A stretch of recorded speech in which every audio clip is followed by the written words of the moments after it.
And I think that's everything. Cool. Hello and welcome to episode 15 of the wow. I literally just almost called it the podcast that I just listened to earlier today, and that's not what we're doing. No, you haven't listened to it yet. You'll have to listen to it in the future, KT. Get it right. Yes, I have to do the future podcast, not the current podcast. Hello and welcome to episode 15 of the Provisional Nerf News Network podcast. I'm KT. I'm here with my regular co-hosts, Joltking627 and Vile Mod. Say what's up. What up? As always, this is the companion podcast to episode 15 of the Provisional Nerf News Network show itself. We will probably assume that you have seen some things that are in that show, so it's probably worth watching the show first if you haven't already, but also, I mean, it's probably fine to listen to the show. We are really lucky today to have a special guest who popped on at the last second, really just because we haven't had a guest in a while, and we really wanted to have a guest again. And we just kind of wanted it to be someone who we thought was really fun, who we could vibe with. And so we have NotNuffNerf here on the podcast with us. How's it going, NotNuff? What's going on, everybody, and my fellow foam fan peeps? It's your boy, NotNuffNerf. Thank you, KT, and thank you, Joltking, for bringing me on last minute. You guys are a riot. This looks like a lot of fun, so ready to get to it. Welcome to the show. So glad to have you on board. I feel like probably the people who listen to our show know who you are and have seen your work. Your channel, it feels like sprung up out of nowhere and has become, I think, one of the better quality channels doing Nerf reviews and Nerf content. Where did you come from? Did you spring forth fully formed from the from the depths of YouTube? Or have you been doing this for a long time? Have you done other content creation in the past? Like, what got you into doing this? Well, first of all, my blood, sweat, and tears completely deny the argument that I just sprung out of nowhere. It has been a journey for sure. But yeah, it seems like that. I've always been into Nerf. I've always been a fan of jumping on YouTube and watching my favorite channels like everybody else, the Coops, the Drax, and always, from a real life perspective, having to obliged to daily responsibilities of real life and all that. I always felt that there was some kind of secret hidden fantasy world in Nerf. It just holds something special where you just feel like you could just detach from the real life and just kind of absorb yourself in it. And I always wanted to be like, man, it would be nice to just be like Coop, doing something for a living that you love. Obviously, that's still a distant dream for everybody, but doing something like that, something fun like that, and at the same time making a living out of it, and it's a hobby that becomes real life. That was always like a huge aspiration. But I've always just played Nerf with my friends and family, and I was like, man, you know what? I think the next step, the logical step, I'm already doing this. I'm already going out thrifting. I'm already plinking in the house, breaking things, shooting my girlfriend. She's shooting me. Why not just put it on camera? So a friend of mine just told me that you should just set up a camera and press record, and let nature take its course. And I was like, you know what? Why not? It just became a lot more. Where they were wrong is that nature just doesn't take its course. It takes a hell of a lot of work. It's so true. To sit there and edit and have the patience for that. You actually want to, I was talking with Joltking earlier today about this. You want to sit there and just play with your blasters, but you can't. You have to worry about volumes and camera angles and, all this other optics, just because there's going to be an audience now involved. So it's a whole nother layer to it, but it's got to keep it fun somehow. You're doing a great job. I will say this right now. I've said it before and I've said it again. Your channel is one of the few times that YouTube actually recommended a channel that I had no previous knowledge of. I actually had a desire to click on the video. Crazy. I see. Until this day, it's such a big science to me. It's like particle physics trying to learn how this algorithm thing works. It's so bizarre. I don't think anyone understands it, like, in the slightest at all. It makes no sense at all. I don't think that the people who programmed it understand it. Right. My main channel, Family Foam Sport, I haven't actually posted a video on Family Foam Sport in a couple months. In that time, I've gained, my follower count has increased by like a third. I just crossed 2,000 followers. Oh, congrats! That's and awesome. Yeah, and I'm excited about that, but also like I haven't posted anything in a while, and I guess I should. And I have videos that I want to make for that channel in the near future. We're getting that but PNNN fame transferring over. well, I mean, maybe it's just interesting that like normally, the traditional wisdom is that one of the things that YouTube looks for is consistent production and consistent posting. And like the rate of increase in followers has been going up while I have not been posting. You know what? That's me. And part of completely goes against the logic. And to answer to complete that original answer of the question you had asked me, I do have another channel. So my venture into YouTube has started in the early 2010s. I have an outdoor channel where I mainly review cutlery and survival gear. It's called NotNuff Knives, funny enough. But it's kind of like a top-down tabletop review, kind of like what Vile's got going on. It's not like me showing my face or nothing. But yeah, I have not posted a video. I've gone 4 or 5 months at a time sometimes not posting a video to that channel. And it feels like the least I'm active on that particular channel, the more it grows. Like, it's crazy. Right. So I can understand what you're saying, talking about your channel and inactivity. It's so weird. It's like 200 subs in 6 months. Like, I have to grind for that normally. Uploaded in so long. When was the last time Vile uploaded anything besides that one video of you just with the pilot going, eh? Yeah, that was a joke clip that was all of like 2 seconds long. I didn't post anything. Basically, when I moved into this house, I did a recording of saying like, "Hey, I'm back," sort of, and just kind of giving an update of where I was. And I haven't posted anything since. So it's been a year and a half, and it was like, oh my god! It somehow went from I'm almost at 1,000 subs, and wow, it went from and you're like not doing anything. I think I went from like 400 subs to almost 1,000. I'm literally just like knocking on 1,000 recently, and I'm like, I haven't posted anything in over a year and a half. Yeah. The material, the catalog that you do have right now, how big is it? Like, how many videos did you initially do? It was not. It wasn't a lot because I was kind of like dipping my toe into it, sort of like, some of the other people. I was in San Diego, so I had a really good thrifting scene. Some people asked me to do some thrifting videos, so I started doing that. I didn't really like them as much. Not because necessarily people don't get an enjoyment out of it, but I always felt kind of bad that my geographic location was really good for thrifting, and I just felt like it was sort of it was more of a look what I have, you don't kind of a deal. It just felt wrong. I don't know if y'all saw Captain Xavier's thrifting video from Maryland Mayhem. Oh, and the East Coast one? Well, because the funny thing is, I hit those same thrift stores right before him, but I also didn't find anything. But the whole thing for him was going, he's so used to his area and how just like plentiful, constant. Yeah, it's so plentiful. And he really changes. Like, and Maryland was just nothing. Like, you look at a Xavier video, it's like 10 bazillion blasters, and you look at like what Dorian in our Discord finds, he'll find just a shelf that's just like 100 blasters just there. Yeah. And then you look at one of my thrift stores, and there's like 3. Vile, I'll tell you, that's a subject that you'll never win at, because when I used to watch the Ohio thrift videos from American Foam and the Texas videos from, I think KB Foam Strike is his name, I used to be so jealous. I was like, these guys have they turned down strifes on the shelf because they got so many. And it's like, even now, when I go out, I'll find one good blaster like every 3 stores, and people say that I have it too good. So it's something I don't think you could ever win with the, I'm better than you, my stores are better than yours kind of. In fact, just thrive in it. We really should move forward because we have not even gotten to the part of the podcast where we mention the stuff that hasn't made the show. But all of that is to say, we're so glad you're here today, NotNuff, and the YouTube algorithm is a mystery.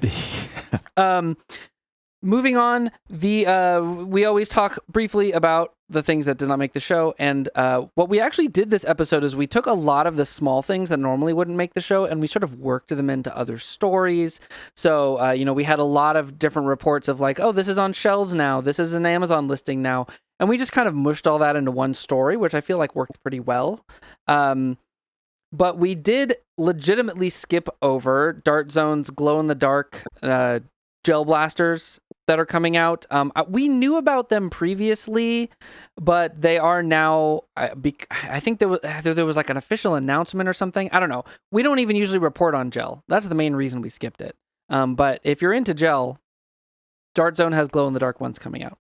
Is this what their podcast, their last one was about? The one that got very poor views? I don't know. I haven't watched it. Yeah, me That's neither. part of the reason it has poor views, I guess. No one cares about gel. Because I hadn't heard of it till now, so I figured that much. Oh yeah, there was some new skins actually. Like just now, there were a couple more Sonic the Hedgehog. I saw skins. there's a couple new Sonic the Hedgehog ones. Yeah. Thanks for that, Axel Sorax. You get another shout out. Well, and we'll talk about the skins thing too in a little bit because we talked about this previously where it's like there's going to be so many skins. That's it's the whole actual point spam. of the There's concept, gonna be right? more skins than there are Jolt skins. And we can't do an entire news story on every single skin that comes out of the same blaster that we've seen a million times. But, and that ties a lot into the whole thing with Nerf Taiwan. And anyway, we will talk about that later on today. But the last thing that did not make the show that was reported to us was and maybe Vile can speak to this because I think Vile did the research on this. Yeah. There's a shell ejecting slamfire shotgun from XYL. Yeah, it was. So they were talking about it, and I found it actually on other sites. I think it was on Boo Blasters or whatever that Bu Blasters. Bu Blaster. Yeah, it apparently I looked at it, and that was released over 2 months ago. It was released early May over on that website, and the link was for another website that was now offering it. And I just looked at it. I was like, well, it's another Chinese, shell ejecting thing. We have a Colonel Wasp, and this blaster has been out for months now. We kind of missed the boat on that if we really wanted to talk about it. And it just didn't seem really like there was much to go on, to be honest. Just it again. Also, the near ejecting impossibility of getting one. Well, it wasn't just. I think it was Zenduo Toys. I think also has it. So multiple places. Yeah, well, yeah, and I'm looking back at the post for it because I haven't since we decided not to run it, I haven't even been looking at the post about it. Mm-hmm. Apparently, the same product exists under a different name by a different company. It's the same product. You guys are talking about the XYL M870, correct? Yeah. Freaking sexy, dude. It does look cool. It is pretty cool, yeah. But yeah, it was again. It's been around. People. It's an old product. Yeah, people can technically have already gotten a hold of it at this point, and it's sort of we're trying to do something that happened in the past 2 weeks, not necessarily something that happened 2 or 3 months ago, kind of a deal. And that's why it was like, you know what, maybe for time wise, we're just gonna clip this one and cut it out. So this shotgun always existed, but it just climbed its way into relevancy because XYL, a big name company from China, just happened to reskin it. Is that what happened? Well, it wasn't even that. It wasn't even that. The XYL had released it early May as well. How did it not make the spotlight? XYL is a big deal by now. Yeah, and again, I think at the time we just missed it. It was just not on our radar, which can happen, by the way. They didn't push it like it probably didn't push it like the unicorn. If you see something new, tell us. We can't report on news we don't know about.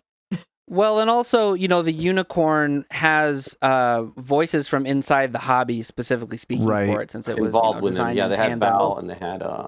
Yep. That was another thing. It was the website that it was released on was Mech Potato, and I that was the thing, is it had just got listed up on Mech Potato, and again, there were other sites who had it months ago.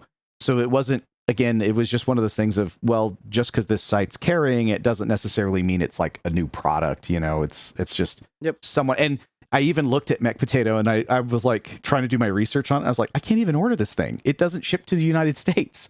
What is it even, what does it even, yeah. And it wasn't necessarily cheap, but I was like, what does it even matter? The majority of people who are even paying attention to this aren't even going to be able to get a hold of it from this website. So it just felt like we would be pointing people in a direction who might have been interested, who then couldn't even get it. And it's it was a similar situation to Diana, which was released on a Chinese-only website last episode, which we've reported on the blaster when it was initially announced, but it didn't really make sense to do a story on this blaster and be like, But if you are in the United States, you can't buy it anyway.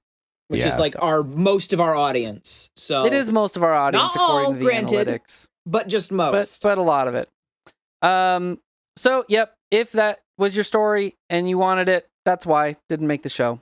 Sorry. First big thing I want to talk about tonight, though, is a sort of a jumble of the long-awaited Nerf Ball and the mythical half dart from Nerf that seems to be becoming a reality, and the very bizarre way that Nerf seems to be. Like, someone at Hasbro apparently told Nerf's some intern, like, oh yeah, Instagram has a new social media network. I'll tell you what, do whatever you want. Just do whatever you want. It's fine. That's what it feels like. Free reigns. Well, go for it. The thing that's always thrown me, right, is I mentioned this the first time that they posted on Threads about half darts. They were making jokes in the comments about their legal team, and they were making jokes about like not being allowed. Their legal team told them they're not allowed to use the like gun emoji, which is a squirt gun, on most platforms. And they don't joke about stuff like that. Like a brand like Xshot makes a lot of sort of like inside the office type jokes. Nerf does not. And so something is different with the social media platform on Threads. And it's allowed them to do this like teasing thing of, and I don't know if they're just trying to be more like Dart Zone or Xshot when they're talking to the hobby, as opposed to the way that they talk to their larger sort of like selling to parents audience. It's very, very weird. It's nothing like what we normally see with Nerf interacting at all. The account is quite sassy, honestly. Yeah, and it's kind of fun definitely to watch. It is fun to watch. I love like Brett. A suit is not worth Brett running it. Had a comment. You guys are talking about that cryptic message where they gave multiple choice about half darts or. Yeah, and then they did another one which showed Oh. an AccuStrike dart and a pair of scissors. Yeah, just sitting next to each other on the grass. And of course, Brett had the most hilarious response and cut an elite dart like lengthwise and said, "Did I do it right?" That's really good. I haven't seen that. Yeah, it's really funny. Well, and that's significant too, right? Because AccuStrike darts haven't been on the store shelves since Connect 4 Blast. So the choice of digging through a bin somewhere to find an AccuStrike dart specifically to do this post, that's not an accident. They didn't just reach in the dart bin and take a dart at random. No. They made that decision. And it's interesting because other than the like Connect 4 thing, the like can shoot at the Connect 4 board set, we haven't seen elite size AccuStrike darts in ages. Yeah, it's been a long time. The last blaster that included them was like what? I think it was the AccuTrooper and what's the repaint of the Rapid Strike called? What did they call that thing? Stratahawk? Stratahawk. Yeah, that's the one. If they can knock both birds out, make a half AccuStrike dart, that's it. I think that's redeeming enough that they could probably win part of the community. It's good for flywheelers, and my guess is that whatever Pro Blaster they're going to do is going to tie into Nerf Ball, and it's going to be a flywheeler. Because if you look at the rules of the game, you cannot be using both hands to operate the blaster. Yeah, so the Nerf, the rules to the game dropping is also kind of a big deal, and we this thing where you have to hold your blaster on the center post for a minute to release the ball, but then you still have to vie for control of the ball is kind of wild. That seems like a lot. For anyone that's, I guess so. It seems I mean, like just an excessive length of time, honestly. Like a lot can happen in a minute. I definitely I appreciate the idea that you might have to do that, and it requires that your team would cover you in order for you to do that for the whole time. I want to believe that it doesn't have to be a concurrent minute, that you go up there and you hold it down for 20 seconds and then maybe you get tagged, but the 20 seconds stays on the clock. That would make a lot more sense, honestly. It would the other thing I was thinking about, if it was just that the ball was going to be tossed in the air, right? Like you could just have a referee do that. Obviously, it's like cool points to have a gizmo that does it. But I wonder if you're on one team and you touch your thing to one side of the launcher, and then you get tagged out after 35 seconds or whatever, and then the other team comes and they hold their blaster on it for 35 seconds, and then you come back and complete your minute, maybe it launches it a little like more in your direction. I don't know.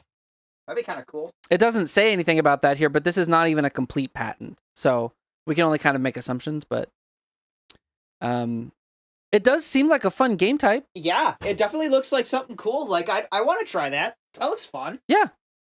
So let me get this right. Nerf, as a blaster manufacturer, is actually pitching an idea for a game type, something that normally the community does. Nerf is doing, correct? Or is it they're just gonna launch the gear and a pair of instructions and say, by the way, here's a new they're game actually doing the whole sport. They're doing the whole sport. They're doing okay, Yeah. so they're from the ground. They haven't done something like this since the old dart tag. Yeah, I was gonna say. Well, dart and I don't know. tag. I don't know if you caught this story a few episodes ago, NotNuff, but there's in the UK there's a series of like they're calling them like Nerf camps, and it seems like it's like a summer campy kind of activity. But you go there's like these like sort of fancy campsite places you can go to for vacation in the UK. That one of the things that they have there is like a Nerf game. And it seems like they might be using it as a test bed for Nerf Ball, but we haven't been able to find anybody who's like gone to it or tried it out, so we just have no information about it. But they did it in partnership with Nerf, and it seems to share a lot of qualities with Nerf Ball. So like, it really does seem like they're testing it and they're messing around with it and they're planning on running an actual, and I honestly suspect they're going to try to run an actual sporting event. The fact that they picked specifically a basketball court size for this is a really smart move. That means that there are a lot of indoor and outdoor spaces that already exist that are set up for sport that will work perfectly to play the sport. Like it does seem like they're trying to build this for growth. And if you haven't seen this, their catchphrase is that it is the future of sport. It's funny because it's a similar setup to how like when I played down in San Diego, the way that they set up for their indoor events is For speed dart stuff? It's sort of like a speed dart. It has little barriers, and sometimes they'll put like a flag in the middle, and the point is just to try to get the flag and then take it back. So it's sort of a capture the flag, but not really. They'll do a couple different game types that are sort of like that, and you always are in a basketball, sized court, and you always start on either side. Both teams are on either side as well. And when you look at how they've kind of set it up, it's almost like they were taking notes from hobbies and clubs and stuff like that do very similar ones. So it's interesting to see Hasbro finally kind of taking notice or trying to come up with at least their own variant, if they will. It's just interesting. This isn't dissimilar from what was happening on the competitive field at Maryland Mayhem, where you could theoretically win the game without ever touching the ball. But it would be challenging. Obviously, you get more points by getting the ball, but like you do get a point for each tag you get. So a lot of games will probably be won with 2 ball captures and 10 tags. So there's like multiple ways to do it, and I think that's really cool. So this is Nerf's way of entering the event hosting game arena, kind of like with the Dart Zone Pro Tour, but with their own game style. Right. Okay. Yeah. Well, and the Dart Zone thing is interesting. I think that'll be a big difference. Is that the Dart Zone thing currently every event that Dart Zone is running is really a partnership with a local organization where they are sponsoring something. That was the case with what was the thing we reported on like 3 times, and then it got pushed back due to weather. Dart Zone, the thing in Colorado. Anybody? Bueller? Anybody remember what it was called? We talked about it for like 3 episodes in a row. We tried to forget it after a while because it was too much. And Jolt, did you say it? Jolt, did you say it? Blaster Bash or something? Blaster Bash. Thank you. Ding, ding, ding, ding. Jolt got it. Blaster Bash was actually a partnership with a local organization in Colorado, and they said on the podcast that they wanted to do them in other places. Nerf has the backing of Hasbro and theoretically could just run their own events. I imagine they would still be hiring somebody, but they're going to do it fully in their own name, like Dart Tag was. So it'll be interesting to see what approach they take. It'll also be interesting to see how widely available the actual half dart equipment. Like in all the Nerf Ball pictures, it's literally just upgraded stripes, right? Yeah, it was like stripes with half dart kits, basically. And it was with weird. like worker parts on them. Yeah, obviously like they're not going to do that, but like it'll be interesting to see how widely available the Nerf Ball gear actually is. Like, can you call Nerf and even if it's really expensive, just buy a whole Nerf Ball field kit? I and set up your own assume games? the blaster at least will be available. Are they having a separate branch that's focusing on the marketing of just the gear alone, or does it have to all be like packaged into the game with the rental with everything? Right. It's interesting. Yeah, I don't know. Yeah. I don't know. I mean, I would. That sounds pretty cool. Like if you can just call them and like rent, like you get the ball bases and the cover as long as you like prove that you have a space that you can do the game in. And the blasters, if it's a specific blaster, I guess we don't know yet. Obviously, this is going to be the same limitation that the Dart Zone events have, where they're going to expect you to use Nerf blasters. They're not going to like if you're doing an event, and even if you're just like renting their gear, they're going to expect you to use their gear. I suspect. Yeah, I would imagine. We'll see what kind of enforcement they have on that. So what's everybody's sort of verdict on this so far? I'm excited to see what happens, but I don't know. I feel like whatever short dart stuff they do, it's still going to pale in comparison to other things, just because it's very clear that they're wanting to go with AccuStrikes, which instantly means no springers, and, well, you know my opinions on the springer versus flywheel debate. Yeah. Here's what I'm going to say. Nerf made a very, very elaborately prepared teaser video of this Nerf Ball thing, and it's coming up on 12 months now that they tease that, and it's absolutely been radio silence on that topic since then. So at this point, I'm kind of like at the mindset, me personally, where show me and I'll believe it. It's not that I don't believe in Hasbro. I've seen him accomplish some amazing things in the past, but at this point with this particular sport, I have to see something materialize for me to be like, okay, all right, I'll entertain that. Because right now it's literally just and especially with these cryptic threads, teasers. It just come on, guys, give me something I can munch on. Throw me a morsel. Now they've teased it now in a way that like they can't not have something come out in August, right? Like you don't post something like this if there isn't a product in the shipping pipeline. Yeah, they cornered themselves in a way. You're right. Yeah, but we'll have to see for sure. I mean, we will. Yeah, it's just going to be what it is. Vile, you have anything you want to say about it before we move on? I was going to say it was kind of in the same boat as NotNuff. I feel because we've seen them patent other things before. We've seen them do stuff. Sometimes they're just grabbing the patent so that way they've kind of got it in case they want to do something with it, but they didn't. Nothing comes to fruition from it. So I'm in the same kind of field of, if I see something, all right. Now we can actually do so. Again, if we saw one that is actually a like half dart of a Nerf branded half dart, okay, now there's something to be talking about. Now we can start speculating. Now we can start getting excited because we can see what are they planning? What's really coming up? Like the cryptic stuff is a bit weird. Yeah, I assume they're trying to build up hype for something that all the hype died out after the first couple months last year, and everyone kind of just forgot. Yeah, they're trying to build it back up so that when they release it, everyone's like, "Yo, Nerf half dart!" As long as it doesn't fall we'll see flat. What happens. That's my other thing. If you build up all this hype, and then they're like, we're just gonna have this particular, darts. We're bringing back AccuStrike, so we're cutting the bullshit, and that's what that thing was about. It's like, oh my god, was that really? You're just bringing back your old dart types again. We have so many options now. Plot twist: the blaster that shoots AccuStrikes is a zombie strike blaster that is supposed to look like a giant pair of scissors. They took the ceremonial scissors and turned it into a zombie strike blaster. AccuStrikes are so much better than elites, but like we are many years past the development of darts in this hobby. AccuStrikes are no longer the best. The tips don't compress as much as like Dart Zone waffle tips do, so they're technically less safe. They're still decent, but they're not like quite as nice.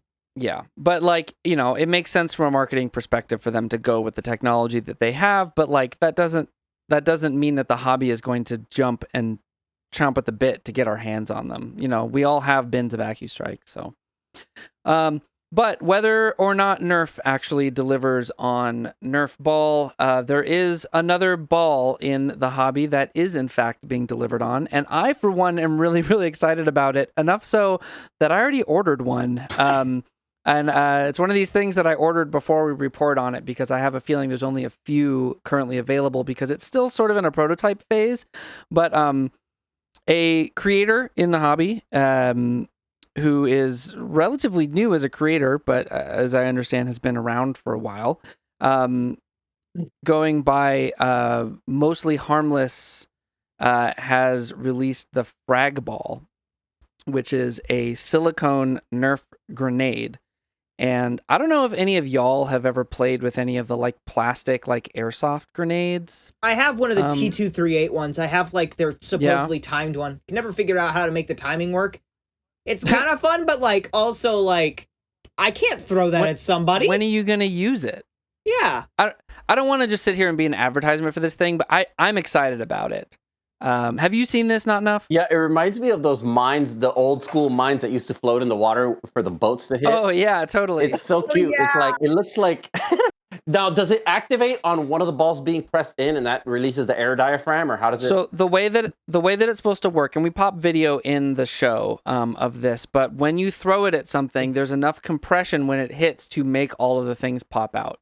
So there's an air vacuum in the center, or a bubble, and then when I don't think there's even an air vacuum. I don't think there's even an air vacuum. There's just enough, like when it hits something, it seems like enough deformity. It's enough deformity in itself just to let all the balls fire out in all directions.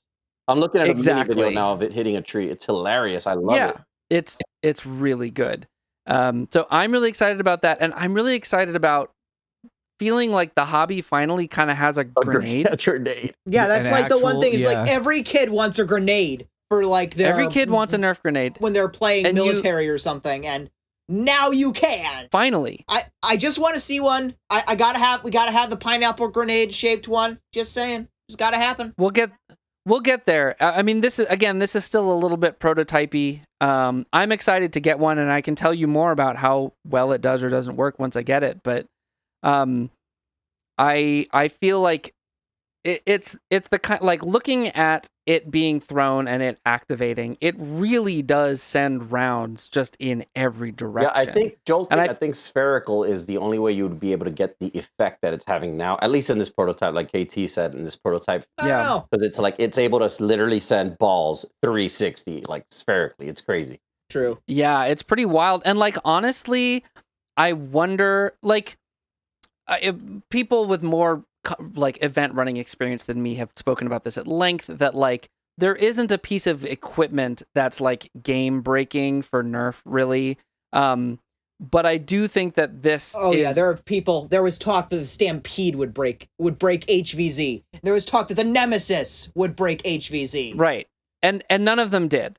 You adjust the rules, you find out that there's actually a limitation to the piece of equipment that you didn't realize. Like it's fine. And this will be fine too, but it does offer play possibilities, I think. Well, I mean, the main thing is they're expensive. One of them is $44, and I was so disappointed that they weren't $42, considering, I don't know if any of y'all have read Hitchhiker's Guide to the Galaxy. Oh, yes. But, believe me, I know where you're going. Mostly Harmless, and then the $42 price tag would have just been chef's kiss. Mm-hmm. Mostly Harmless. Yes, that would have been too perfect. It would have been very good. But I do think, like, these things are going to be hard to carry, right? Like, it's a ball. All the ammo is just attached to the outside. You have to have like a big dump pouch to put it on. You have to be able to get it out without losing the balls off the side of it. But if you land it in the right place, it seems like it's going to be very effective. Yeah, it looks great. I think it's going to be really good as a game mechanic.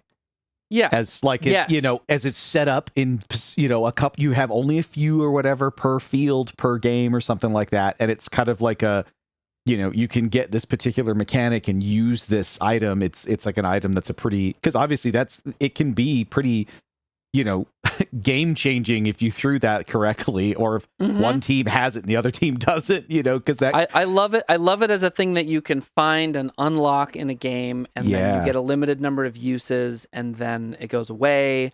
I really love that idea, and then you still have to technically use it effectively in order for it to do anything good. Like make it more strategic, so it's not just breaking the game. Yeah. Right. Yes. Yeah. Like finding a It's sort secret of cache with the grenade in it, and then you can take out the final boss or the bigger zombie or whatever. Yeah. Because I'm thinking this thing is pretty devastating. You need to up the number of zombies in any HVZ like landscape just to use this thing as part of the rules. Well, and even in like a non-HVZ, like if you have like an objective-based game, like if you know that your opponent's team has unlocked the grenade, that changes your playstyle because you don't want to be running in a clustered group. Now you need to like spread out and make sure that they can't just take out the whole team by chucking the grenade in the middle of it. Yeah, that's true.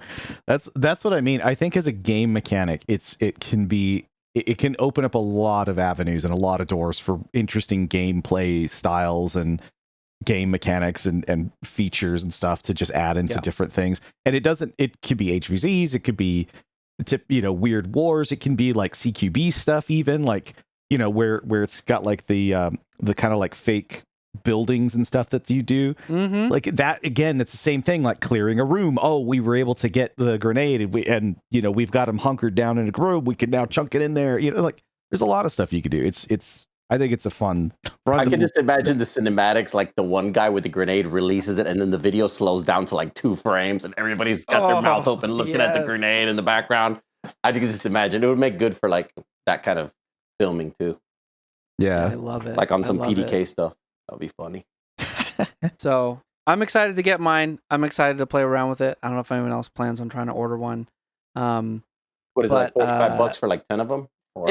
It's $44 for one. Oh wow! So it's prototype. So stage, again, I think he's making them by hand. He's making them by hand. As far as I understand, they're like it's a mold that silicone gets poured into. He made 2 different sizes. He's selling both sizes, but on the page he's like, I only actually recommend the smaller size. The big ones are kind of leaky and their quality just isn't as good. And it's like, okay, I see where we're at right now.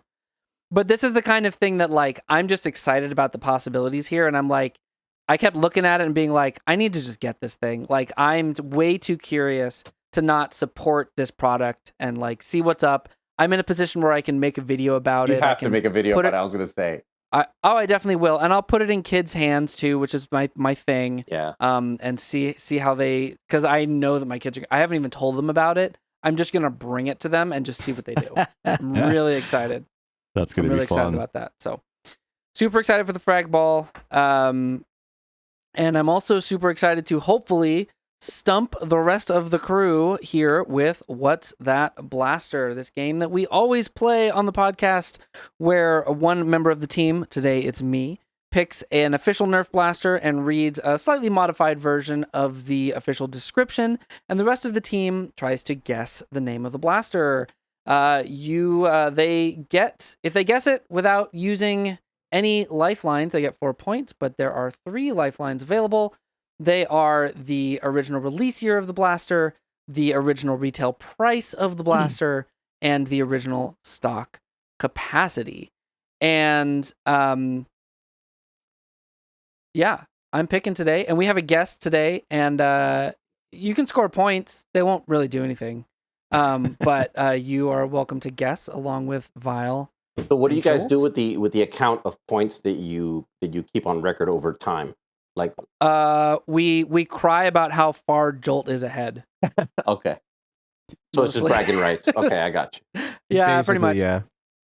Yep. Every time you use a lifeline, it deducts from that 4 point maximum. It deducts from the 4 points, Okay. exactly. Right. So if you use all 3 lifelines and you guess it, it's just 1 point to everybody that's guessing. Let's do it.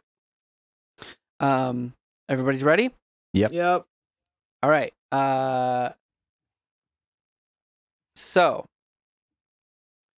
blast your armored hero into action with these blaster name launchers.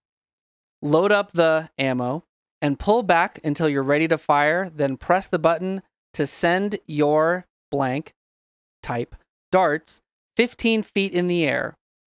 Each launcher sold separately and comes with 1 ammo. Styles may vary. 1 ammo. Launching it in the air, that's a tough one. This just has to do with the rules of the game. Is this strictly based on Hasbro products only, or?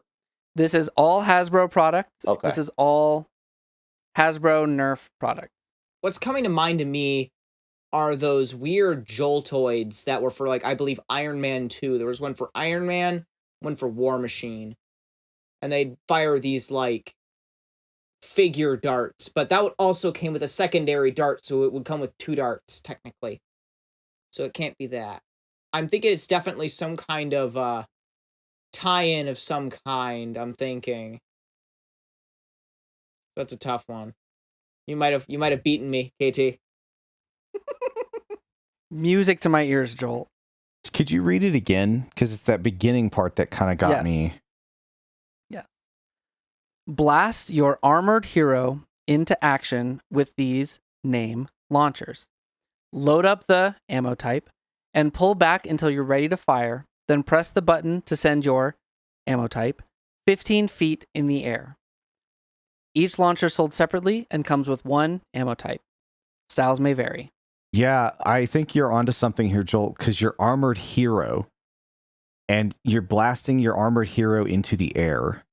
So I don't know of anything else that came with, because what it sounds like is, did those have like a little parachute or anything with them, or was it one of those kind of deals, or did it just fire the little just shot figure? A little foam like Iron Man. Yeah, that's what I was trying to remember of, like, what it had on it. But they also came with a second dart that was not like an action figure or whatever. So true, but the way that the marketing would normally try to sell the little action figure thing more than it's going to try to sell the dart. Yeah, by the description alone, just the inclusion of the word hero alone is automatically sending me to something, whether it's like Superman, Batman, DC, Marvel, something like. It's definitely a Marvel tie-in.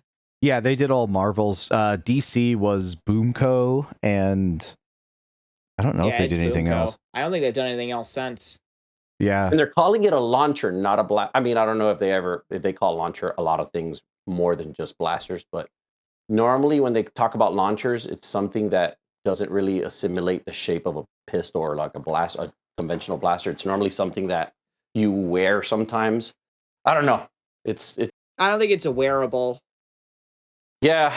So I'm going for something hero, a superhero something, whether it's Marvel or DC or Superman, Batman, one of those. How about this? Let's ask for release year. Yeah, I was going to say release year is going to narrow tell us it down. What movie it ties into. Yeah. Because capacity is not going to give you really much, and even the price doesn't necessarily give you anything either. Yeah. Go for release year. Okay. I'm up for it. All right. Are we burning a lifeline cumulatively, or as one as we all have to vote? No, it's everybody's kind of acts together. Okay, yeah, I'm fine with that. Okay. The release year is 2013. 2013. It's a little like there are so many things that came out. Now you got to draw on your knowledge of Marvel years. It would not be Iron Man 2 then. Because Iron Man 2 was before the first Avengers film, which was 2012. This would be 2013, I believe. What movies came out that year? Was that Thor: The Dark World and Avengers? No, Avengers was 2012. Okay. Well, so it was like Thor: The Dark World and Iron Man 3 year. I think. So maybe it's maybe it still is an Iron Man tie-in. Maybe those were Iron Man 3 toys. I forget. See, there was a couple of generations of the Iron Man, and the only one I can remember name-wise, I don't remember the nomenclature. I didn't even know they made them back in 2013, but the ones that I remember they're way too new to be this one. Like the repulsor blaster, you guys know about that. It's like a gauntlet you wear, kind of like the Spider-Man one. They're all similar, kind of in a sense. Black Panther has one too, something like that. But that's what I had in mind. Well, it is at least in the right year to be an Iron Man toy. Kind of. Why are you going for Iron Man? because armor. Yeah, that is true. That is true. I'm gonna So, laugh if it's Captain America. I That would be fun. swear. I think when was Captain America the Winter Soldier? When was that? I think that was 2014, maybe. My brain is just dead. This game does that to you. They did have an Iron Man gauntlet that was a little bit older because I looked it up recently. I was listing some stuff on eBay, some leftover blasters, and it's like gold and red, and it extends like halfway up your forearm. That one was, but it was still 2014 though. It wasn't that far back as 2012, I don't think. And I forgot what it was called. So And that was 2 shots. That was 2 shots, I think. at a time or AR? No, AR. Smart AR. Okay. Huh. I think I'm gonna go with the Iron Flyer launchers. That's gonna be my guess. The ones that shoot the little foam Iron Man. I don't know if this is the right movie they tie in with, but that's the best guess that I've got. Yeah. Wait, it actually launches an action figure? Yeah, It's it like a launches a foam- little foam Iron Man or a Yeah. foam War Machine. If that's what it does, then it has to be that one because it says launch your hero. I'm wondering because of the Yep. year. I can't remember if it was a tie-in for Iron Man 2 or Iron Man 3. I thought it was Iron Man 2, but maybe I'm wrong. And honestly, this is the best guess that I've got. So we're gonna go with the Iron Flyers blasters because there was one for Iron Man and one for War Remember Machine. they make that thing, man. That's so long ago. That must have been the only one of its yeah. kind too. Fun fact: the extra dart it comes with is the same outer diameter as Ultra. I do remember them because I saw them one time. They're like jolts, like Yeah, I inline saw jolts, them and they at, like, fire a off of a Goodwill. post. Oh my god! I was trying to remember what it was called. I couldn't remember it. And yeah, I believe it's the Iron Flyers blasters. if it's Iron Flyer. I believe that it was right after the first Avengers film, I'm pretty sure. So it would be like 2013, 2014, somewhere in there. I think it was 2013. So do we want to go with the Iron Flyers blasters? I'll go with it because that's the best. I knew what the blaster was, but I didn't know what it was called, and I'll just go with that. Is it a sounds good to wearable me. or is it like a blaster? It's like a blaster. It's literally like an inline jolt. Like it like the one that Qualcomm made all those years ago, except it fires off of a post. Is it slingshot or does it have a catch? Like it's got a catch and trigger and everything. It just is instead of having the barrel tilted to So it's like having it's like holding a TV remote and pressing. Okay, I see what you mean. yeah, like think like the what's the out of darts The thing? Wii Proud remote. It Papa. has the bottom button. Yeah. I know what you mean. Oh yeah, the out of darts a little like Yeah, the like blaster that. you can. Yeah. They're like that. So, do we want to go with that? I'll go with it. Iron Flyers. Iron Flyers blasters, yes. Okay, for 3 points, you guess an Iron Flyers.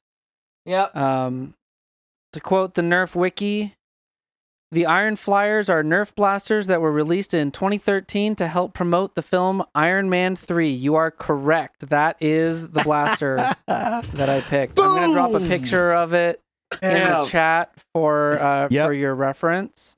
I love how I instantly got it and then immediately questioned myself. I was so ready for you to back off of it and not come back to it. I was like, oh, this is going to be juicy, but you came back to it. Because I You knew came Iron back Man to 1 it. was 2008 and Iron Man 2 was 2010. So I was like, when did Iron Man 3 come out? Damn, you got it, Jolt. That was good. Yep. This is what happens all the time. Jolt doesn't disappoint, man. I was kind of just crossing my fingers that he wouldn't know that, but that's never a safe bet with Jolt. KT, it's a freaking Joltoid. Well, that is true. You're right. It is Jolt-esque. It just launches a foam Iron Man instead of an elite dart. Yeah. Yeah. And I mean, okay, I've had this conversation mostly on TikTok, right? But like, what is and isn't a Joltoid? It's a Joltoid in that it is you pull look like at it has it. it's a Look single at shot and it's a plunger, but it does It's got not the same have catch the barrel. design. It's got the same catch design. But the barrel Same is in bottom line with the plate, plunger same- tube. The barrel is in line with the plunger tube and it shoots off a post, not inside a barrel. There's a lot of but those are, significant like, differences minute from a Jolt. details. It's a Jolt power system. Like, look at the thing. Like, you can see where the trigger pivots. Yeah, it's actually kind of cool. It's a pretty weird one. And then there's also the picture of it. I actually had to get the full description. I had to do what Jolt did last time and go to the Wayback Machine. And you can see a picture of the other one, but I'm not sure. The War Machine one. The War Machine one? Yeah, they have a War Machine is and like then an Iron Man one, right? Yeah, I can only get the tiny preview image of the War Machine one there, but yeah. But it did exist. I think it was like utter travesty. I think has like 90 bazillion of these things with like the. That's so funny. Yeah, they're adorable, and again, like apparently the darts they come with are like the same diameter as Ultra, which is hilarious. Yep, there we go. I pulled a little eBay picture. It looks pretty cool. Yeah, good. That's nice. I like the War Machine one because it's all black and silver. That's pretty cool. Man, I never knew this existed. That's awesome. So interestingly, this has the same thing that Spider-Man. So we have that Spider-Man blaster we talked about, which I still would like to get my hands on. That shoots a dart that looks like it's made out of ultra foam, and that's meant for like little kids, and has the like 3 and up or 4 and up marker on it. And that also has this text that actually says from the makers of Nerf, as opposed to actually being a Nerf product. But clearly this uses the Nerf technology. Yeah. So funny stuff. Anyway, congratulations on that one. It's hard to come up with something that's too obscure for Joltking. It's also kind of cheating because technically this is 2 blasters instead of 1. Well, if you had said, I don't know why you ever would have said War Machine Iron Flyer. You know, like, it's fine. He was close enough. I mean, you clearly got it. In my opinion, he did outstanding. Honestly, my best outcome was that you vaguely remembered what it was, but couldn't remember the name. That did not happen. So that leaves Better us. luck next time. I am now trailing behind at 19 points, while Vile has 20, Jolt has 27. Vile has 20, Jolt has 27, Grimm's 22, and NotNuffNerf gets to come on the board at 3 points. Hey, thanks for letting me participate. It was fun. Yeah. I'm gonna write that on there, even though it doesn't really do anything. I should say no other guest has been part of a winning round of what's that blaster. So congratulations. Oh, so the host won when Maritime was on? Yeah. Oh wow. No successful guesses either when Maritime or Taffy were on, which are the only other 2 guests we've had so far. Incredible. So congratulations. Moving on to our last full topic, I would like to talk a little bit about this new move towards full body printing on blasters. Both X-Shot and Nerf have been doing this a lot lately. X-Shot is even doing it on their Pro line, and have already done one custom long shot for Wallcom. But we were talking a little bit with a couple of the folks on the Discord who are in the industry, so to speak, who were telling us that, this technology has been kind of coming along. You can sort of see, I believe it's the same technology that Dart Zone used to print on the Jurassic Pro, but they weren't able to like wrap all the way around the blaster, it seems like, with that design. So you have sort of this panel printing on the side of a big boxy blaster, but very soon after that, X-Shot started to release skinned blasters. Even with X-Shot, they can't technically print sideways, so if you'll notice, it's not a traditional clamshell, where yes, it is a clamshell, but like there's a separate piece up on the top so that they can print the top. Right. So, what I'm wondering about is I have 2 big thoughts about this. One is the ability to print whatever you want on the outside of the blaster theoretically reduces your need to actually design new blasters, because you can continue to fill the shelf with the same product. Oh, absolutely. And hit the collector market, hit just the same people with what looks like a new version of something, but is literally the same shell. We're already seeing this right now already. Everything Hasbro has put out is new. It is new paint on an old blaster. The Ray blaster they repainted for the Mandalorian. Yeah. We've got Transformers Warden, Transformers Tetrad, and now the TMNT Sweet Revenge. Well, and it's so funny because I feel very differently about the TMNT Sweet Revenge than I do about the Warden. Because those were like Right? new blasters. They brought back a blaster It's that's not even that not been on old. shelf for like It's a not even that million old. years. Like, I mean, the Sweet Revenge is what, 2013? it's pretty Something like old. that. Yeah. That's a resurrection and a 2013, half. 2014? Yeah, It hasn't been on there for like 5-6 years. So Nerf, let's face it, Nerf has been getting away with this for seemingly decades right now, and Xshot just said, Now "Hey, it's if just they're easy. going to profit off of it, why can't we?" And you know what? It It's is the logical it's a step. capitalistic kind of mindset. You have to at this point. You know, I was one of the first people to say, "Dude, that flux that you're looking at, that menace that you're looking at, it's a reshelled hyper shot, or Yeah. you know, a kickback, whatever it is." You guys are like drooling over these new blasters because it's your first time holding one, because they probably drew you in with the graphic. But it was a smart marketing idea, because Xshot, if anything, what they did is they pretty much reaped in all the people that they had missed with their boring looking Excel blasters all these years. They were able to finally pull in these people that are like, look at the cool graphics, the graffiti, Apocalypse this, you know, all this other stuff. Yeah. And now these people are coming onto the forums, you know, and the Reddits and stuff of the world, and they're like, look at these new blasters. And us older grandfather community guys were like, those are not new. But Right. it's Right. cool. It's good for the hobby. It's good for the business. It's good for the companies making them. So I can't. I honestly love it because it gives so many options. I love it too. You mentioned the Menace. I mean, the Menace is interesting because I'm sure it uses the same or very similar powers. Jolt's probably opened one up. The Menace is a reskin of the Xshot Micro. The Flux Right. is a reskin of the, what's it called? The Hyper Shot or the Kickback. But here's the thing: the Yeah. Menace. Have you actually opened it up and compared the innards? Yeah, they're very similar. Yeah. But the Menace, the Menace takes short darts. Like they did. Yeah, make that's the one changes. thing they changed is they shortened the dart peg, basically, and they made a different priming rod. It's a significant change, though. It really changes it the doesn't take role that of a much. blaster like the Menace, where you don't even have to mod it, and you can carry it as a sidearm to your Pro Blaster and have it as your backup shot, and it'll run the same darts. Because people would already take the dart pegs out of micros and use them like that. I do that. Right. They work rather well like that because the barrel is so short. Like Yeah. they'll have full darts spiral out of control half the time because of it. But Yes. short darts, they work great. You know, my real thing is, think about what the Nerf aisle looked like. We're all different ages here, but still, think about what the Nerf aisle looked like when you were a kid and going there. Just think about the vibe of the Nerf aisle. The vibe And now that I think would have about- gotten earliest is like early 2018. Right. But like even then you're talking about late elite era stuff, right? Your Nerf aisle is mostly in 2018. Was Rebel over in 2018? Rebel was over, yes. Rebel was over. But you're still going to have, you know, it's mostly like blue. It's like solid colors. It's a different vibe, I think, than an aisle with all toys that have different designs printed all over them.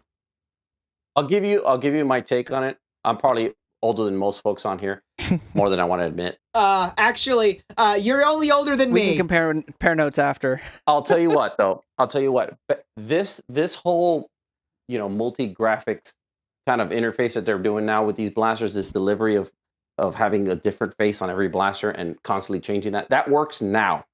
It also, having plain blasters worked then, because we're living in an era right now where, you know, the attention the attention limit, or attention span, I should say, of the average person, you know, we're living in the age of TikTok, where any video over 60 seconds is just way too long. So we're like, it's a sensory overload right now. This you know, this kind of graphics would have been a sensory overload back in the day, when we're used to seeing things practical and normal. Nowadays, it's like, it's almost a necessity to have this much going on, even on a product as simple as a Nerf blaster, because you need is to a get people's really interesting attention. point. I mean, at least the way I look at it right now, it's like it's the demand of the time we live in right now, and it works though. I mean, they're selling blasters. I always Yeah. see the skins aisle constantly restocking. The Xshot skins are Yeah. constantly refilling the shelves, because they That's fly off true. the shelf. People love them.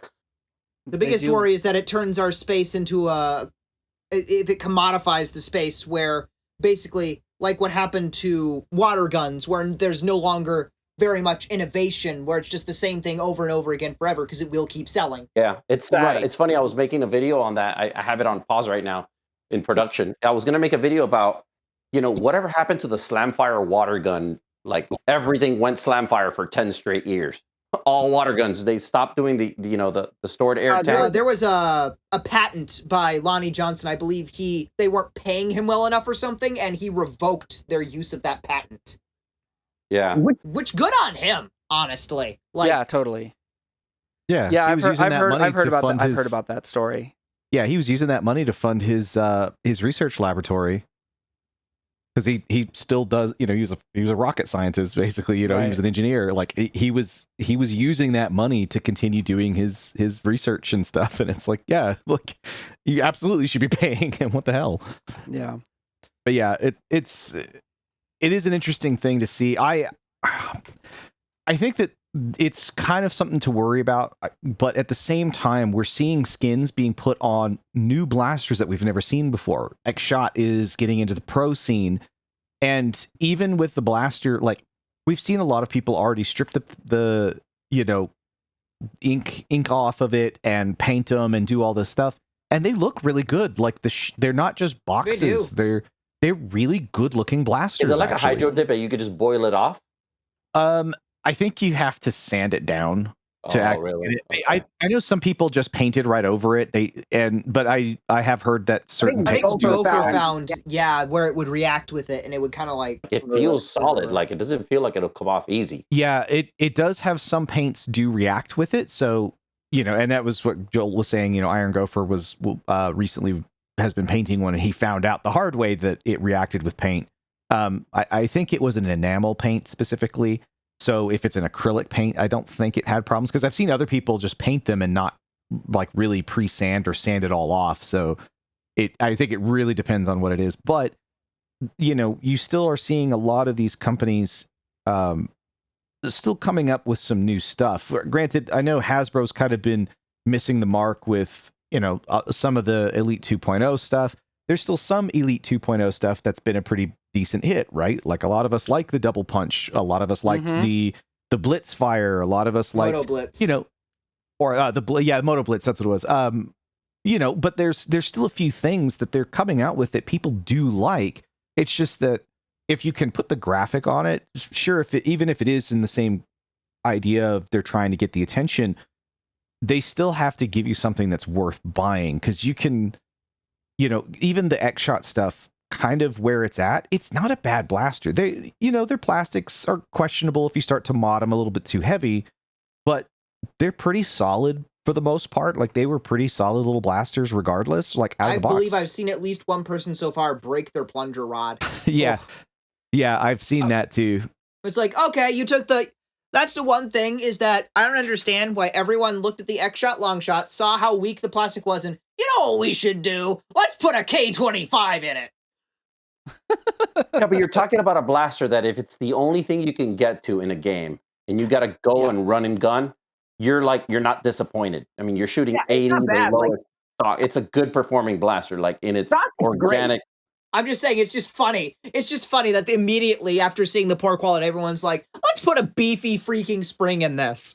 Great idea, guys. Great idea. But I know what Vile's alluding to is like Xshot can get away with putting skins on stuff because people are still going to want the blaster. It inherently has a desirability just based on its performance and function. Nerf doesn't have that. Nerf is locked into a performance, and that it is what it is. And them changing the skins, it's not going to win us over. It might win grandma buying something for her grandson, but that's it.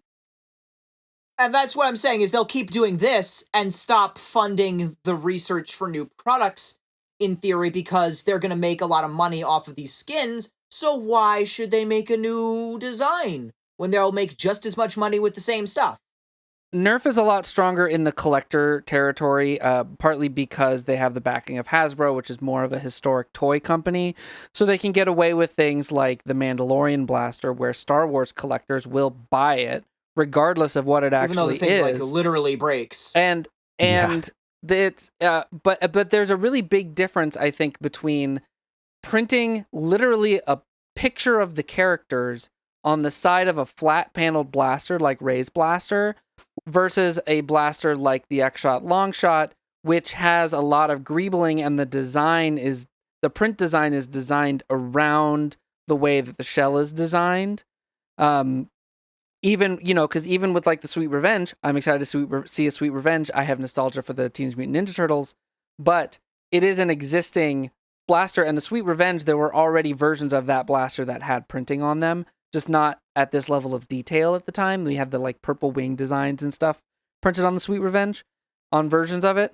Yeah, they did do a lot of that with Rebel, didn't they? Yeah, they Rebel did, had it. and I think that's part of why that particular blaster came back. Whatever access they have to the printing technology, it's working They better already for had them to something do mapped it on out on how flat. to print it, probably. Right. Well, and if they were going to do a design like X-Shots, they would have to design a whole new blaster and a whole new mold, and obviously they're trying to do that less. So, Completely welcome. That's a blaster that's amazing. Yeah. Like, yes, please. Give me more of these. Well, like, what else would you like? Like, what other existing blasters would actually look good with printing? Because I don't understand the choice of the Warden. Like, the Warden already looked bad. Please give me a Rapid Glow. I want a repainted Rapid Glow with some weird, obscure thing on it, or just a regular, like, X-Shot skin style thing. I would love that. And I just want a Rapid Strike with it on there. Get out of here. Get me a Rapid Strike with some cool greeble work on it. That's like the X-Shot long shots, type of stuff. I think the Rapid Strike had a really cool body. I see what KT is saying though, because the Warden is like greebled and crap. Yeah. And even the what was that other one? The Tetrad. Tetrad, yeah. So that one, I actually really like them just for their shape and like the greeble work that they had. Because that's those something Shot Smart ARs. NotNuff can testify to those. Those are fun. Right. But that's the thing, like, obviously the performance is kind of garbage. Getting into them, it's kind of trash because they went to solvent welds and did they solvent weld that one? NotNuff. I'm pretty sure you modded a Tetrad. So the Tetrad does not have solvent welds. I think they paid attention to the community in that aspect. I think the Tetrad going forward is zero solvent weld. Like my Motor Blitz, I just took one apart, no solvent welds. The Trailblazer, the Storm Charge, I think they stopped. There's only like one clipped part in the double punch, and it's the backstrap of the grip. Well, we've talked about this on the podcast before, where we as a hobby, we are not their biggest audience. However, we are the biggest communication avenue in terms of like people doing reviews. So if they make something that upsets the hobby will speak up about it, even if the things that we're upset about don't affect the average consumer, right? Like, if something's going to break down after 20 uses, that does affect the average consumer, and they should know about it. But if something's solvent welded, that doesn't really affect the average consumer because they're going to play with it until it breaks. I would like to believe that they could get into it and fix it later, but how many of them actually are going to? That's a cultural issue that we can't solve.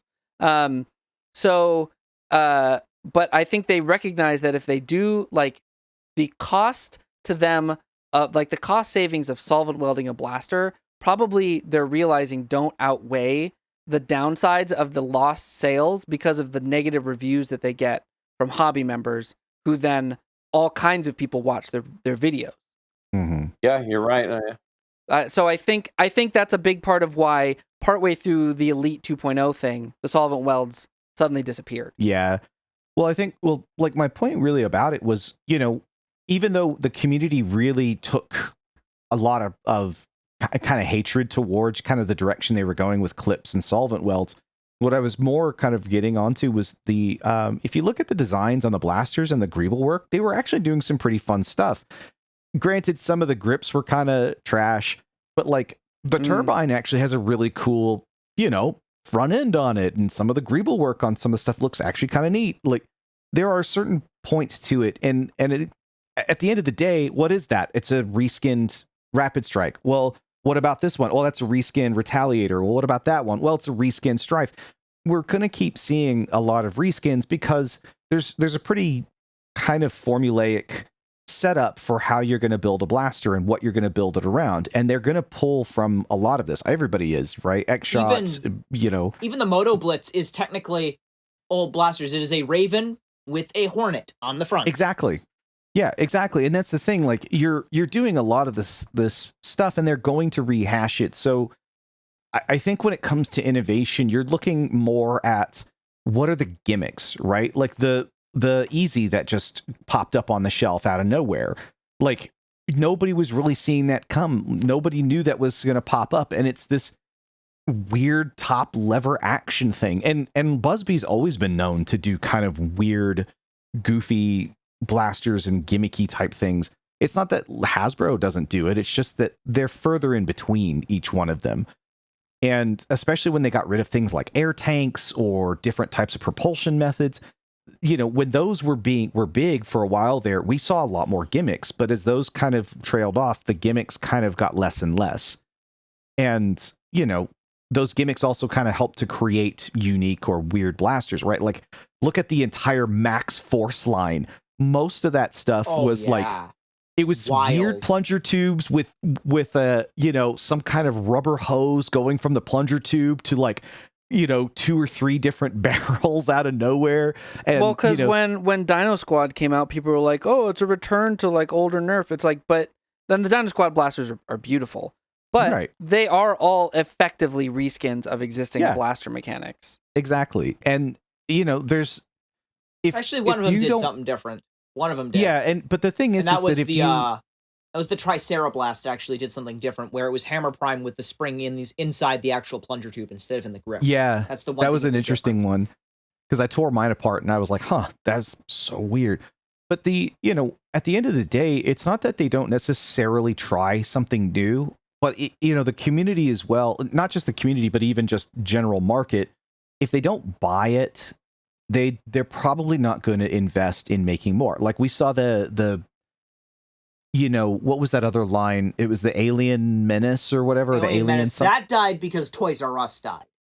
Yeah, and like, so we see these kind of like little kick-ups out of nowhere, and then they just kind of disappear. Like, look at Mega XL. We haven't really seen Mega XL. I think that was an issue with overstock because like they instantly went on sale everywhere, like 2 weeks after they dropped. I think they just ordered so much extra stock, and it was well beyond what was going to sell. Yeah, well, I mean, that's the thing, though. It's if we saw that with Mega, though, because Mega had a thing of, you know, 3 blasters, and then they just didn't do anything for how many years with Mega? And now the refill packs are hard to get, and they're more expensive. Exactly. So we see this kind of ebb and flow in the market. We see this ebb and flow with design. We see this ebb and flow with, you know, gimmicks or something different or trying something else. If this is the new kid on the block, is the ink printing, you know what? It's going to be cool for a while. A lot of people are going to love it. And you can't really beat the price of an X-Shot blaster compared to a lot of the markups from Hasbro, right? Like the markups are real, because I'm sorry, but a $40 Ender Dragon that has a 6-clip internal clip system is wild. Hideous looking. I'm sorry, whoever likes it, the thing is hideous looking. It's hideous in a good way, though. That's true. But when I have an internal mag, like kind of like how the SPL has. Yeah, it is an SPL, but upside down. Yeah, it's upside down.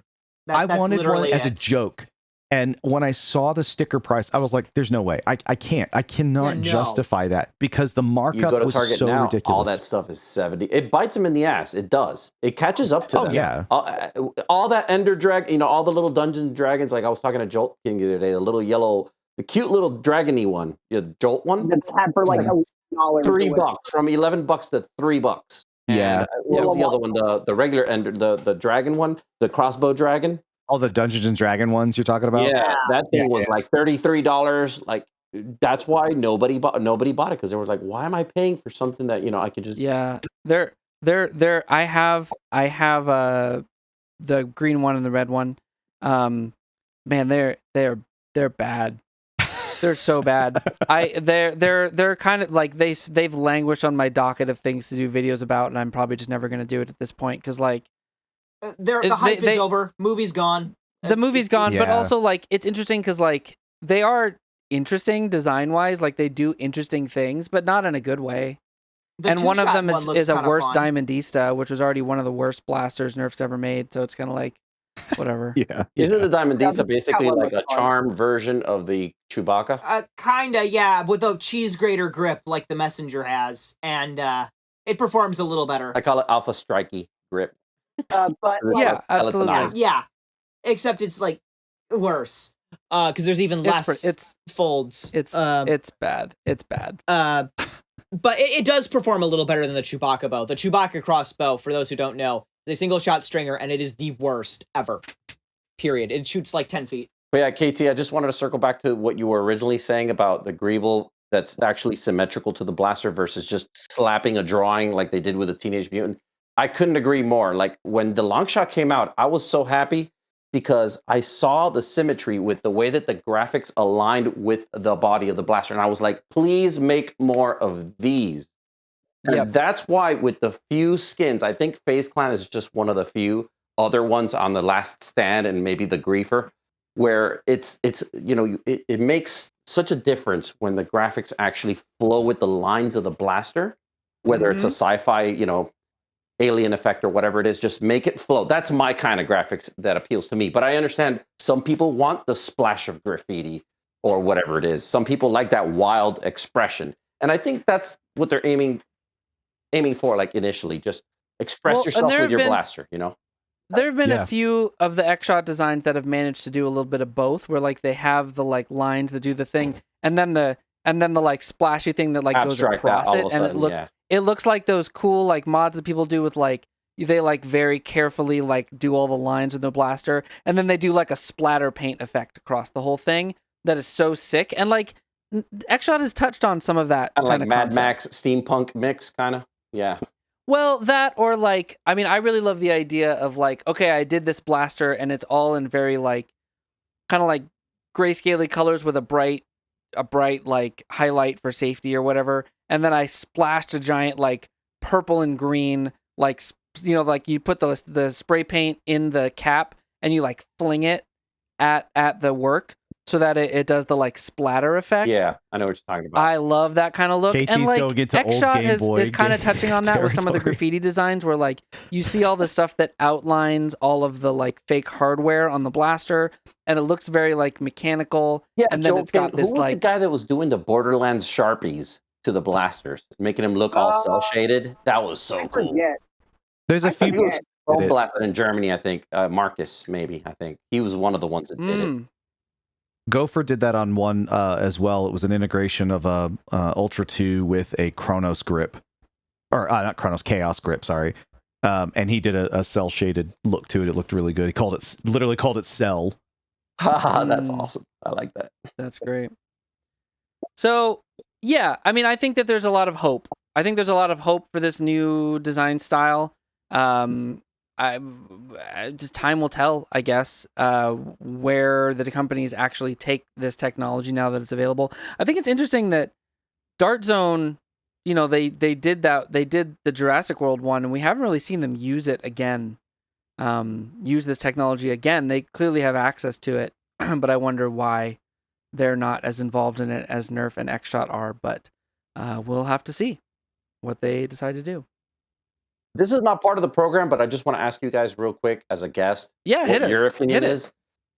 Can you explain the pricing dynamic between the Max Striker, a blaster that has been around since late 2020 or early 2021, and the Dictator, which is, from a performance standpoint, it's such a better blaster, and they are just liquidating these things off the shelf. I saw one go for like $12 the other day now at Target. And the Max Striker, however, is now continuing to be $59.99. They're proud of that. That barely ever goes on sale. Is it a matter of demand or popularity? What's your guys' opinion on that? I don't know what that would be, because I know that the Max Striker went to a lot of deep discount stores. I've seen it go to like... I have. There's like a man. B2 outlet.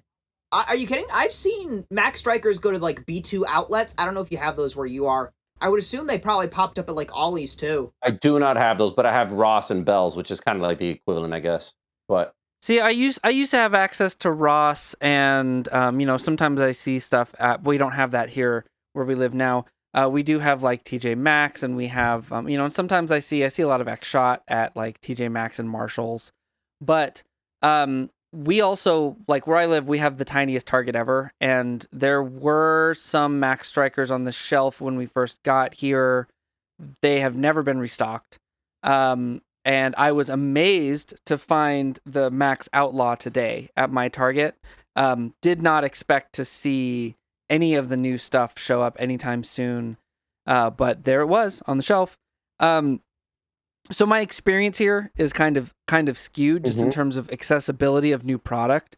That said, I do think the average person's interpretation of the Dictator versus the Max Striker, just in terms of looking at it, like, is not the same as the way the hobby sees those things.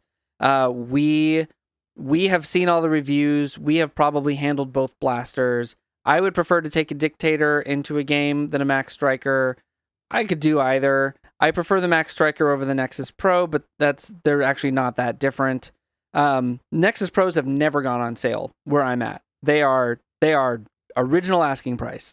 Partly just because it's just not very available in general. So they were $49.99 until they phased out, and that's it. They have not even disappeared off the shelf yet, and they are still $49.99. I have purple ones and orange ones on the shelf at my local Walmart. They are $49.99. We only have purple camel left, and that's it. I think that you're seeing I think that the average person thinks that the Dictator is just a weird blaster, and so they are less likely to buy them. I think it's literally that simple. So it's pushback from the casual audience, you're saying? It's not even pushback.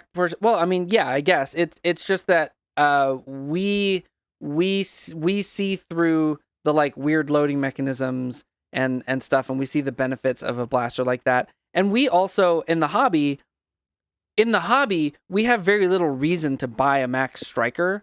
If we're looking for a blaster like that, we're probably building our own blaster.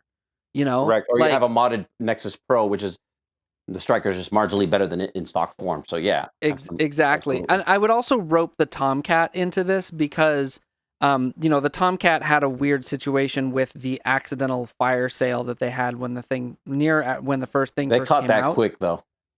But as a result, I don't think it's ever going to go on sale again because they've now lost so much money on that model. They have to recoup that money, and that thing that is going to stay full price until it goes away, I think. I would think it was more like a product of the Max Striker being like a jack of all trades and a master of none, and then the Tomcat being specified as a high capacity performance blaster, and then the Dictator's just sitting there in the middle like, what am I?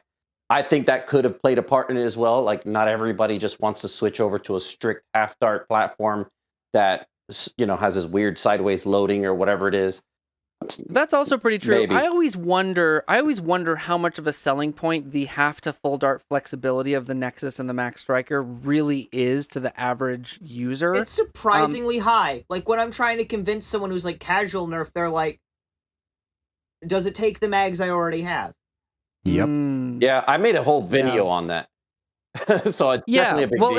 It definitely is supposed to be like, the idea definitely is that it's a transitional blaster. It's something that crosses over, can expose you to the world of short darts if you haven't been exposed to them before. Like obviously we want short dart only. I want short dart only, but there are a lot of people who don't. Yeah, I think I like having them both. Like I like being able to plink inside the house with something 80 through 100 FPS that doesn't break stuff. And then I also like the competitive blaster. Like one guy I was talking to Joltking, one guy made a comment on one of my videos. He's like, you should just play competitive Nerf and you'll never want to go back under 200 FPS. I'm like, no, I won't. I still want to. I still want to play casual Nerf too. Yeah. And I was like, yes, I'm gonna hand my Nexus Pro to an 8-year-old because obviously 200 FPS is always better, right? That 8-year-old cannot prime your Nexus Pro. That's the other thing. Like I am literally handing blasters to kids every other day. This Max Outlaw is not for them. The Nexus Pro is not for them. That is just not how it works. Lower power will always have a place in my life. And honestly, when I go to high power events, I have a really great time. But at the end of that event, there is almost always a sillies round, and that thing is capped at 100 FPS. And it is after shooting high power stuff all day, when you suddenly have to run all the way up to your enemy and they're swinging a sword at you, that is just the most cathartic thing. There will always be, I mean, you said this right at the top of the show, NotNuff. You said this right at the top.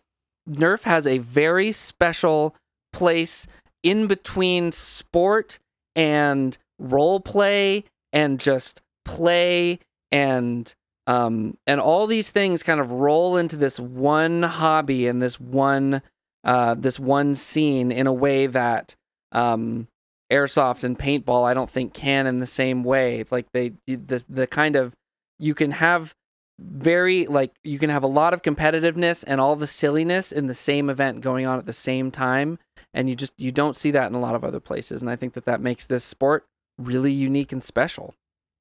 So I think that you're right that these blasters are priced weird because it's confusing to the average consumer.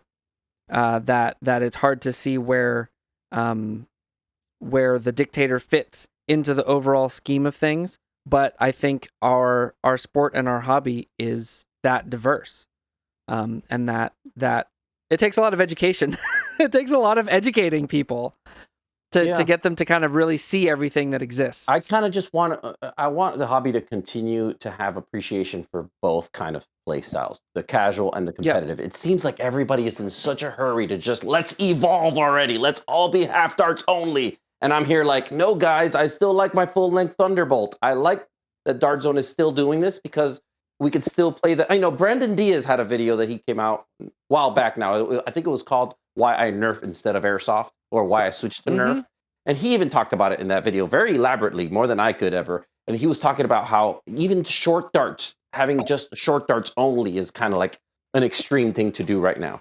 You know, it's like he enjoys that casual playstyle. It's just, it's a good, well-rounded experience to do both. And I think the hobby should never fully evolve to just high-speed competitive Nerf half-length only.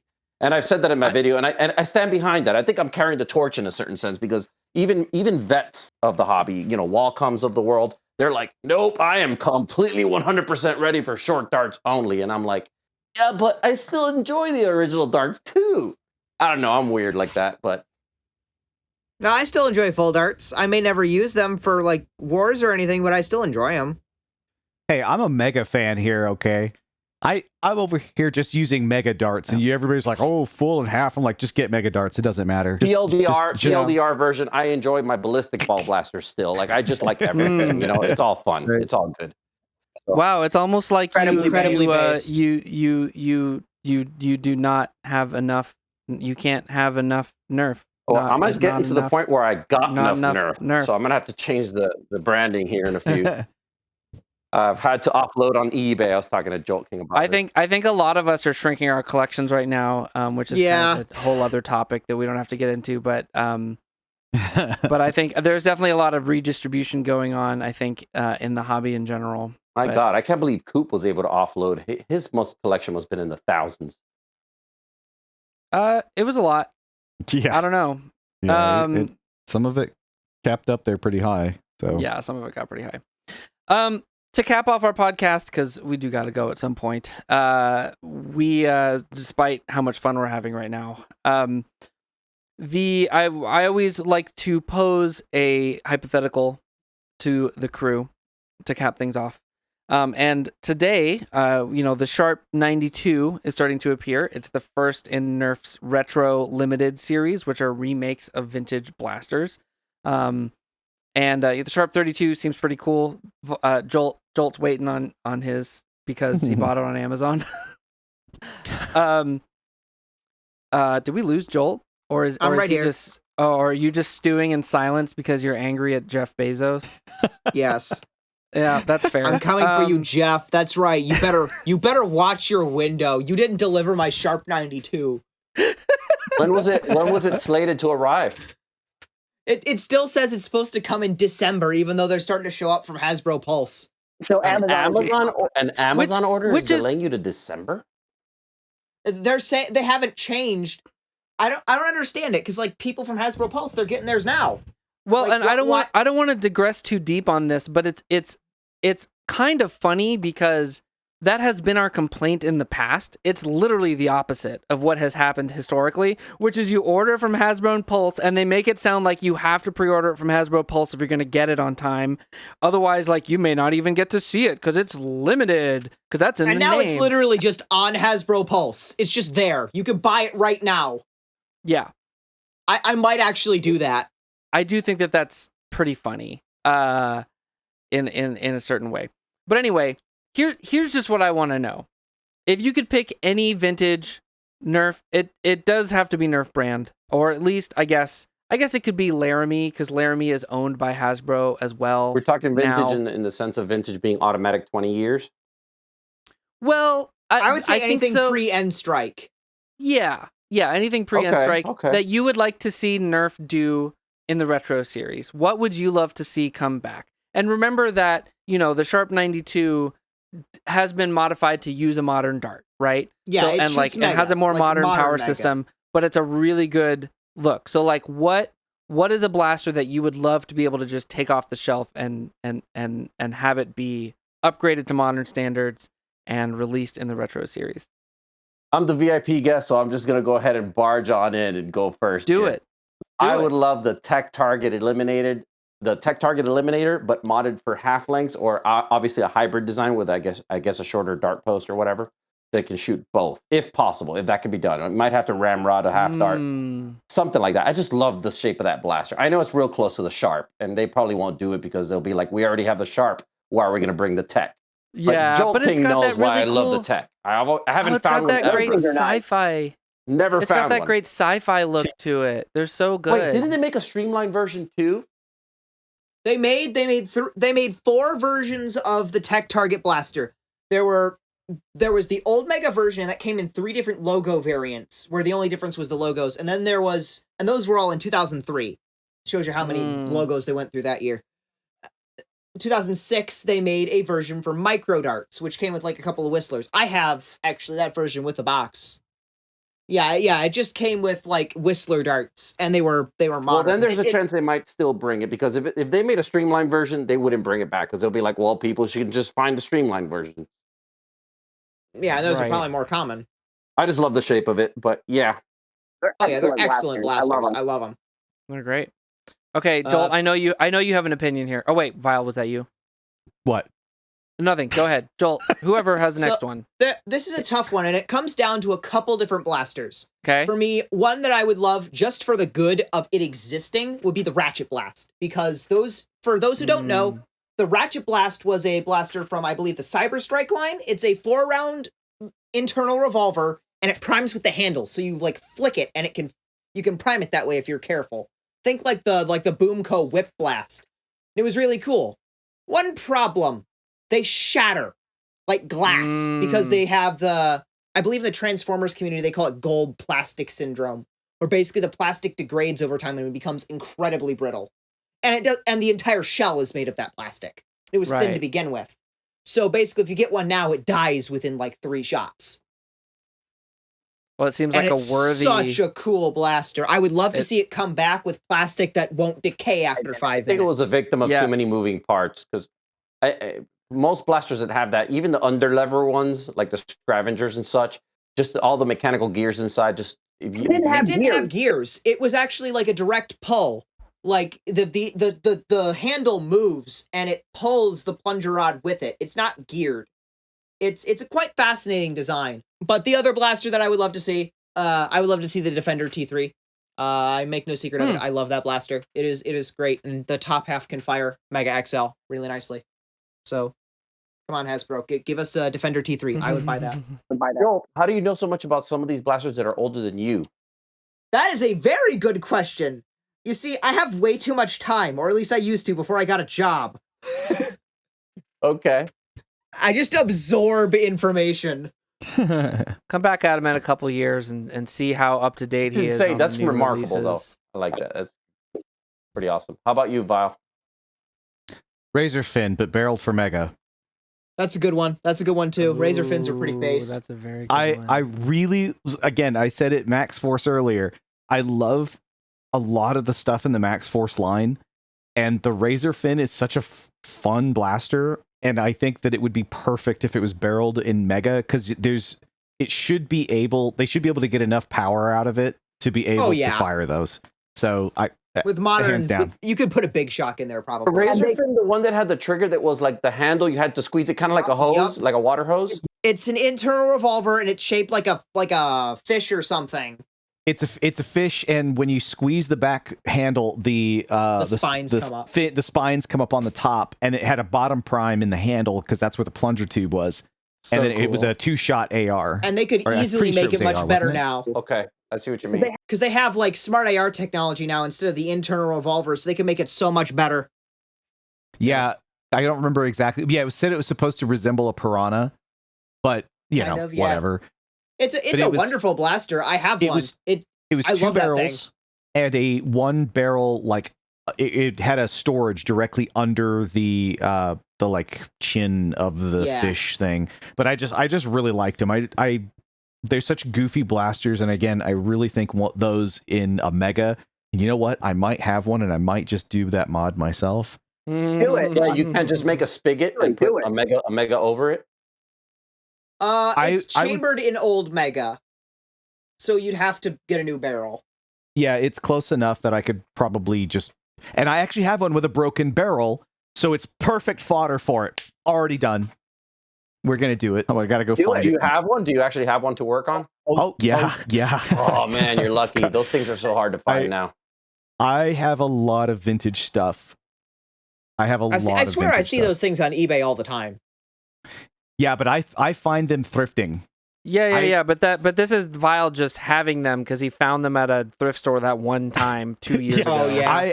There was a few times. Okay, to be fair, Vile has thrifted a crossbow. So I've thrifted a kind of crossbow. I've thrifted a lot of vintage stuff. In one go, I walked out with like a bunch of like late 90s stuff. It was like 6 or 7 of them in one visit to a thrift store. Is that part of like the deep sea creatures? They had like an electric eel too, I think. I have that one too. That's another one that has that gold plastic syndrome for the entire shell. So it's part of like these are 1990s we're talking, right? Yep, yeah, these are 1997 90s. for the These are Razor Fin. 90s. Wow, that's taking it way back. I remember the electric eel. It's so cool looking, man. I got two of them sitting around with no clips. They're so cool, but they just destroy themselves. Like they're that bad plastic. I want to shove a flywheeler in one. I know they had the Mad Hornet, but the Mad Hornet is an insect. It's not really a sea creature. Okay, I'm gonna hit you all with mine before we sign off here. I think in terms of pure nostalgia for me, I want the original bow and arrow to come back. I don't care if they have to put original arrows on it. Whatever. Like, Fire Mega XL. It could fire Mega XL, but like it's not really the same. Like they do big foam arrows. They just do. It's the same diameter. Oh no, yeah, they do. That's right, they do. But I would want the replica to come with the arrows. Almost more seriously though, the manta ray. Oh yeah, definitely. Make the plastic thicker, improve it so it doesn't break. Seems like a pretty solid. Yeah, just remake the manta ray with better, thicker plastic. Barrel it up for a modern dart, and I mean, it already fires modern darts. I have one. It'll fire Mega. It'll fire Rival. It'll fire Hyper. Really? It'll fire full length. It'll fire half length. The only thing within reason that it won't fire is Ultra because it just won't seal. It's got a tapered barrel. Yeah, that's pretty wild. They're fun. Ultra peasant. I'd also be down for the detonator. The detonator. Do you all know what that little thing is? Oh, I should have saved it for what's that blaster? For once, I think I can't remember exactly which one it was. Okay, so I think I know. This is truly my childhood. This is 1993. I didn't actually have the detonator, but I had the blast hammer and which is similar but like folding handheld blaster. Is the generator an upside up uppercut? No, so the detonator, it does have, I mean, if effectively it's an uppercut mechanic though, right? What it does is it's a hamp and you set it on a table and I literally own this blaster. You punch your hand down on it. I own this blaster. Remember that. You can angle the barrel. Yep. To fire. Yeah, like artillery. You angle the barrel and then you stomp your hand on it and it fires it. So. Yeah, it is very much an uppercut. Yeah. You put it. You turn an uppercut upside down and do it's that. so much better than the uppercut though, because you hold it on a surface. So when you hit it, you can actually aim it, unlike the uppercut, That is so cool. which you have to hit upwards with your hand while you're trying to shoot it. It's so stupid. I actually have one of these. It was the first vintage blaster I ever thrifted for like 25 cents. Okay, how much can I buy it from you for? We'll discuss that later. Anyway, so I didn't know you guys were all going to talk about the 90s, so I'm going to honor that, and I'm going to say Arrow Storm. They only made it 1 year, but they should have continued. They should have continued to freaking make that. That was basically like a bazooka, but arrows, right? They teased that. If you'll remember from the original like announcement video, you could see in the background they had a couple other vintage blasters. I don't know, because some of the language they were saying made it sound like it would turn into a series of the retro line. I'm telling you, give me arrows. I want that. I want my arrows. Isn't back. that like a bazooka but with arrows, right? Is what it's it is. It's a Springer. The Ballzooka's a Hamp. The Arrow Storm is a Slamfire only Springer, a very strong one at that. So it actually slams so it pulls the plunger out to its peak instead of just a Hamp. Okay. Yeah, it's an actual plunger system blaster. They're amazing for modification, from what I hear. Yeah, they're so cool. It's very cool. Love one. To have one, but I would love to find one. It's very cool. Now, even luckier to find arrows, of course. But yeah, you got to find it with the arrows. That's the tough spot. We are lucky that we found you and had you on the podcast tonight. NotNuff.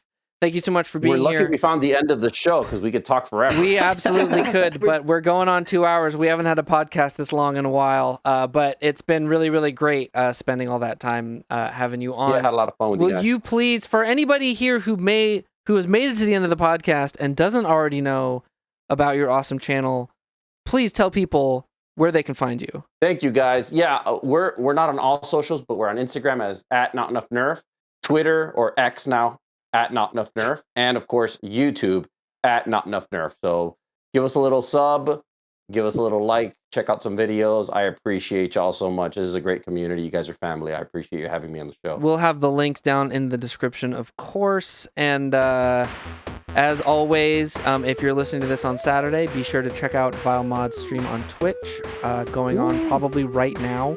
Right now. Absolutely. Most likely. And now. And check out Jolt on YouTube. I am still writing a song every day for the next couple days as of this listening. So please check me out at Kinetic Turtle, and of course my Nerf stuff at Family Foam Sport, and eating hot glue. Yep, as usual. And that's it. That's a podcast. Thank you, y'all, so much. Thanks again, NotNuff.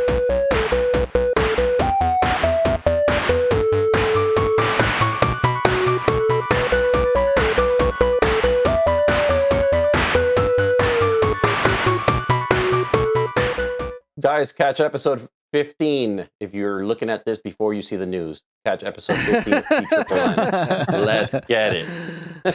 Oh my God. Sometimes my YouTube feed is so bizarre. I'll get the notification for the podcast and not the news. I'm like, what's going on here? Yeah, well, bringing it back full circle, right? Because nobody knows how YouTube works. Yeah. Including It's YouTube. Insert X-Files sound clip.